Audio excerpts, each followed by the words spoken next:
ओम शांति। आज हम 8 जुलाई 2023 की बाबा की साकार मुरली सुनेंगे। बाबा कहते हैं, मीठे बच्चे प्रतिज्ञा करो, जब तक सतयुगी स्वराज्य स्थापन नहीं हुआ है तब तक हम सुख की नींद नहीं सोएंगे। पवित्र बनकर सबको पवित्र बनाएंगे। प्रश्न, ड्रामा में कौन सी मौत होना भी जैसे संगम युग की रस्म है?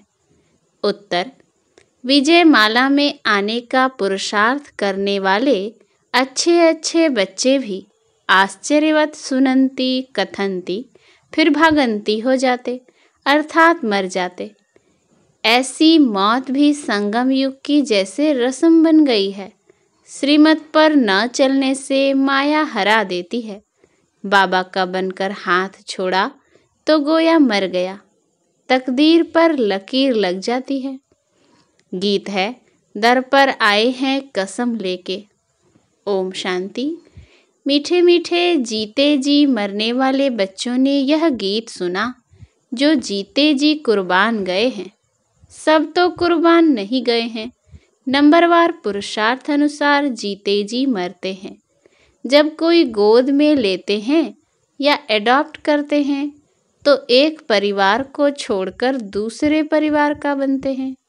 बच्चे जानते हैं हम आसुरी परिवार से मरकर अभी ईश्वरीय परिवार के बने हैं। ईश्वर ने आकर गोद में लिया है। अज्ञान काल में कोई ईश्वर की गोद नहीं लेते हैं, धर्म के गुरु की गोद ले लेते हैं। जैसे वल्लभाचारी श्री कृष्ण के मंदिर में बच्चे को श्री कृष्ण की गोद में देते हैं, परंतु वह तो है जड़ चित्र। इसीलिए फिर ब्राह्मण पुजारी गोद में ले लेते हैं वैष्णव बनाने के लिए। ऐसे गोद में तो बहुत लेते हैं। बच्चे जानते हैं बरोबर उनकी गोद लेते हैं जो होकर गए हैं। कोई क्राइस्ट की गोद लेते, कोई इब्राहिम की गोद लेते।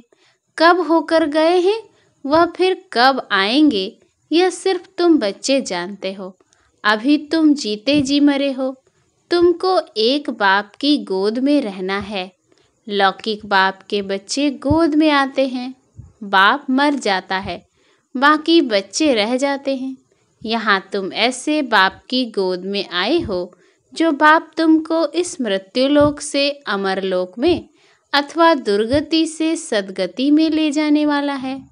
मनुष्य मात्र का सद्गति दाता एक ही है। ऐसे नहीं कि सद्गति सिर्फ तुमको मिलती है। सद्गति तो सबको जरूर मिलती है, परंतु ड्रामा अनुसार किसको सतो प्रधान, किसको सतो, किसको रजो तमो सद्गति मिलती है। भल तमो में आते हैं तो भी पहले आने से दुख नहीं भोगते। पहले सुख जरूर भोगना है, अंत में तो सभी दुख भोगते हैं। बाप कहते हैं कि सद्गति दाता पतित पावन मैं एक ही हूँ। पहले पहले जो आत्माएं आती हैं वह सुख भोगती हैं, फिर दुख में आती हैं।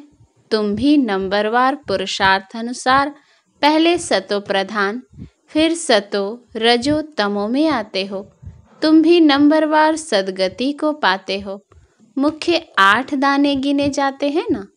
अब तुम सब द्रौपदियां हो, बाप के बने हो तो बाप को कभी छोड़ना नहीं है, परंतु श्रीमत पर याद नहीं करते हैं तो फिर माया हाथ छुड़ा देती है। गोद तो ली, शुरू में चलते आए अच्छे अच्छे बड़े मीठे बच्चे, जिनको विजय माला में 3-4 नंबर में रखते थे, वह भी आश्चर्यवत भागंती हो गए। यह भी इस समय की रस्म रिवाज है। आश्चर्यवत सुनंती कथंती मरंती यह होता रहेगा। कहेंगे ड्रामा में इनका यह मौत था। बाप का बनकर फिर हाथ छोड़ा तो गोया मर गया। है तो भल इस दुनिया में, परंतु जीते जी यहाँ से निकलकर आसुरी दुनिया में चला गया। कोई कारण तो बनता है ना। भल कहेंगे ड्रामा, परंतु श्रीमत पर न चलने से माया से हार खा लेते हैं। तकदीर पर लकीर लग जाती है।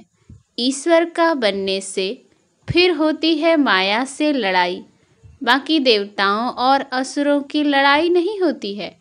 माया असुर है जो जीत पा लेती है। अच्छा, अब बच्चे लिखते हैं कि राखी बंधन के त्योहार पर क्या करें। हर त्योहार पर तैयारियां तो करते हैं ना। रक्षाबंधन पर्व के उपलक्ष्य में इन एडवांस जाकर राखी बांधते हैं। इसका पूरा रहस्य भी बुद्धि में होना चाहिए। आगे तो ब्राह्मण ब्राह्मणियां राखी बांधते थे। अब यह रिवाज निकला है कि बहन भाई को राखी बांधती है।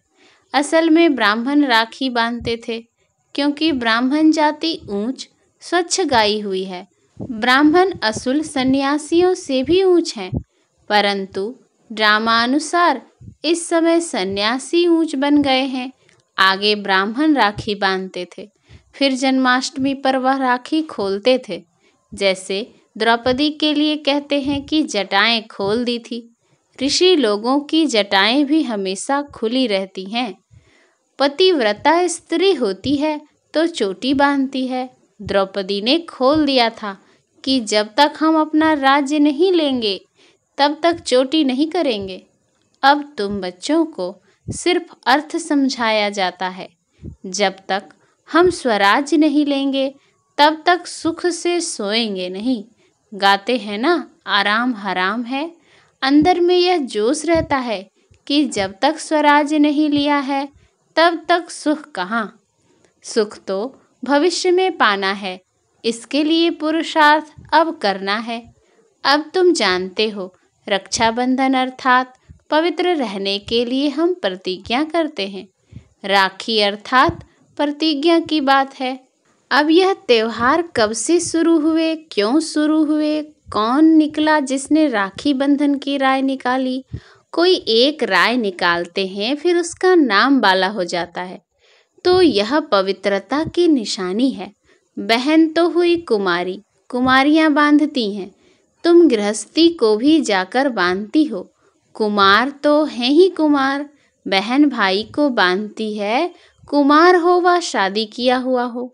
शादी किया हुआ फिर पवित्र रहे, यह तो बड़ा मुश्किल है। भगवान कहते हैं कि यह अंतिम जन्म पवित्र बनो तो भी नहीं बनते हैं। तो बहन द्वारा कुमार भाई को राखी बांधनी चाहिए कि प्रतिज्ञा करो हम कभी विष नहीं पिएंगे। जो है ही विकारी वह तो कभी विकार को छोड़ेंगे नहीं। भगवान का फरमान भी नहीं मानते हैं। तो यह कुमार कुमारियों की रस्म चली आती है। अब तुम समझते हो कि यह त्योहार भी संगम युग का है। सतयुग में तो है ही सब पवित्र, वहाँ राखी बांधने की दरकार ही नहीं। ऐसे नहीं कि यह सतयुग से लेकर रिवाज चला आया है। उत्सव बहुत करके संगम युग के हैं। लक्ष्मी नारायण का उत्सव भी अभी मनाते हैं, परंतु उनका महत्व नहीं। श्री कृष्ण जयंती मनाते हैं, परंतु पहले तो श्री कृष्ण को ऐसा किसने बनाया वह बताओ। बेचारों को मालूम नहीं। यह भी क्लियर कर लिखना है। उत्सव सब हैं इस समय के, सतयुग में ऐसी बात होती नहीं। यह तो द्वापर में कुछ समय बाद फिर शुरू होते हैं। दीपमाला का उत्सव भी सतयुग में नहीं मनाया जाता जैसे यहाँ मनाते हैं। यहाँ मनाने का अर्थ दूसरा है। उत्सव का महत्व कब का है यह समझने की बात है। बच्चों को समझाया जाता है यह उत्सव इस समय के हैं जबकि शिव जयंती होती है। शिव जयंती के बाद फिर होती है राखी। पवित्र बनने की प्रतिज्ञा करते हैं कि यह अंतिम जन्म हम पवित्र बनेंगे। भारत को अथवा विश्व को पवित्र बनाने के लिए। तुम बच्चों के लिए इस रक्षाबंधन का बड़ा महत्व है। प्रतिज्ञा की जाती है हम कभी पतित नहीं बनेंगे। अब तुम पावन बनते हो तो सिर्फ तुम पावन कुमारियों को ही हक है राखी बांधने का। भाइयों को सदैव पवित्र रहने के लिए राखी बांधनी है और इन गृहस्थियों से प्रतिज्ञा करानी है पवित्र रहने की। कहते हैं ना, पतित पावन आओ। तो जो गायन है वही प्रतिज्ञा कराते हैं, पतित से पावन बनो। बाप आकर प्रतिज्ञा कराते हैं। शिव जयंती के बाद है रक्षाबंधन। होली भी ज्ञान की है। धुरिया और होली दोनों इस समय के हैं। होली अर्थात पवित्र बनो, धुरिया माना ज्ञान धारण करो। वह फिर पत्थर ठीक कर गोबर आदि आदि बनाकर क्या क्या करते हैं। तो पतित पावन बाप ही आकर बच्चों को समझाते हैं, जो जीते जी मरते हैं उनमें भी मातेले और सौतेले होते हैं। मातेले का हिसाब किताब जरूर बाप के पास होगा। बाप जरूर बच्चे की सब कारोबार मिल्कियत आदि को जानते होंगे। मातेले वह हैं जिनका बाप से पूरा लव रहता है। मातेले भी नंबरवार होते हैं, सौतेले भी नंबरवार हैं। कोई कपूत कोई सपूत तो होते ही हैं। शिव जयंती भी संगम युग पर होती है। संगम को भी टाइम देना चाहिए। जैसे लीप मास कहते हैं, फिर लीप सेंचुरी 100 वर्ष की, यह बहुत ऊंची है। लीप सदी 20वीं सदी कहते हैं ना, इसमें भी यह सदी, इसमें बाप आते हैं। इसको संगम सेंचुरी कहेंगे। उथल पुथल होने में टाइम लगता है। दीपमाला भी यहाँ की है, तुम बच्चे जानते हो। शिव जयंती के बाद फिर है पवित्रता की बात। शुरू से लेकर पवित्रता पर झगड़ा चला आया है। पवित्रता के साथ ज्ञान और योग की होली धुलिया साथ साथ है। बाप की याद भी अच्छी रीति चाहिए। ज्ञान का धुरिया भी चलता रहता है। ज्ञान बरसात तुम पर होती ही रहेगी। पवित्रता पर ही झगड़ा चलता है। सब कहते हैं कि यह कौन आया है जो कहते हैं घर गृहस्थ में रहते पवित्र रहकर दिखाओ। सन्यासी तो खुद घर बार छोड़ जाते हैं। गोपी चंद राजा की भी कहानी है। उनसे पूछा गया, तुमने राज्य भाग्य क्यों छोड़ा? बोला, प्रभु मिलन के लिए छोड़ा है। इस पर गीत भी अच्छे अच्छे गाते हैं। यहाँ तो गृहस्थ व्यवहार में रहकर पवित्र रहना है। पवित्रता पर ही सारी खिटपिट होती है। अब रक्षाबंधन है पवित्र बनने बनाने का यादगार पर्व। यहाँ देखो, छोटे छोटे बच्चों को भी साक्षात्कार होते हैं। अब छोटे बच्चे ने क्या भक्ति की, बाबा ने झट सबको साक्षात्कार करा दिया। तो समझते थे जादू है। इसको कहा जाता है शिव बाबा के चरित्र। बैठे बैठे गुम हो जाते थे, यह भी ड्रामा ही कहेंगे। एक दो को देखा और ध्यान में चले गए। यह सब चरित्र परम पिता परमात्मा के हैं, श्री कृष्ण के नहीं। श्री कृष्ण का नाम ले सारी बदनामी की है। भागवत में क्या क्या लिख दिया है। श्री कृष्ण सतयुग का प्रिंस, उसने चीर हरे यह किया, ऐसे चरित्र तो गाए नहीं जाते। दुनिया वाले समझते हैं बरोबर श्री कृष्ण ने यह सब किया होगा। फिर कहते हैं कि श्री कृष्ण के शरीर में आत्मा आई होगी जिसने ज्ञान सुनाया होगा, परंतु ऐसे तो नहीं हो सकता। वह तो प्रिंस नामी ग्रामी था। फिर रथ दिखाते हैं, रथ में श्री कृष्ण दिखाते हैं। घोड़े गाड़ी पर बैठ पाठशाला चलाई जाती है क्या? यह है राजयोग की पाठशाला। कहाँ उन्होंने युद्ध का मैदान दिखाया है और कहाँ तुम्हारी यह युद्ध? यह है माया पर जीत पाने की युद्ध। तो तुम बच्चों को रक्षाबंधन पर समझाना है। रक्षाबंधन अर्थात पतितों को पावन बनाने के लिए स्वयं परमपिता परमात्मा आए हैं। तुम ब्रह्मा कुमारियां हो जो गाई हुई हो। कुमारी वह जो 21 कुल का उद्धार करे। संगम की ही बात है। फिर यह उत्सव सतयुग आदि में नहीं चलता।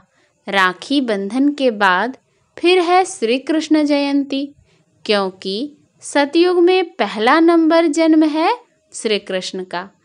उनकी भी राजधानी है। वह इस समय प्रतिज्ञा करते हैं श्री कृष्ण के कुल में जाने के लिए।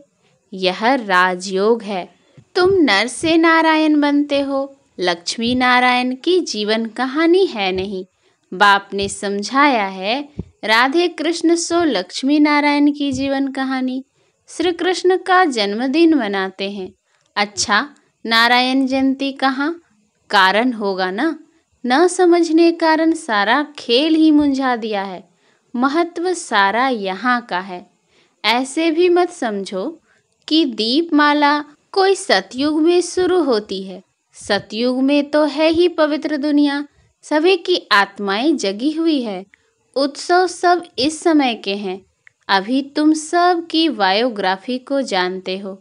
शिव बाबा स्वयं आकर के बच्चों को कहते हैं कि अब पवित्र बनो, तुम आत्माएं मैली हो गई हो।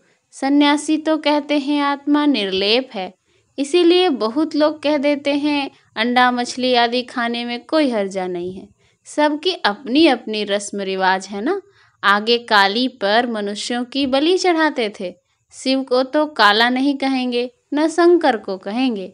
हाँ, ब्रह्मा और विष्णु के 2 रूप गोरे से काले बनते हैं। यह सब बाप बैठ समझाते हैं। अच्छा, मीठे मीठे सिकिलधे बच्चों प्रति माता पिता बाप दादा का याद प्यार और गुड मॉर्निंग। रूहानी बाप की रूहानी बच्चों को नमस्ते।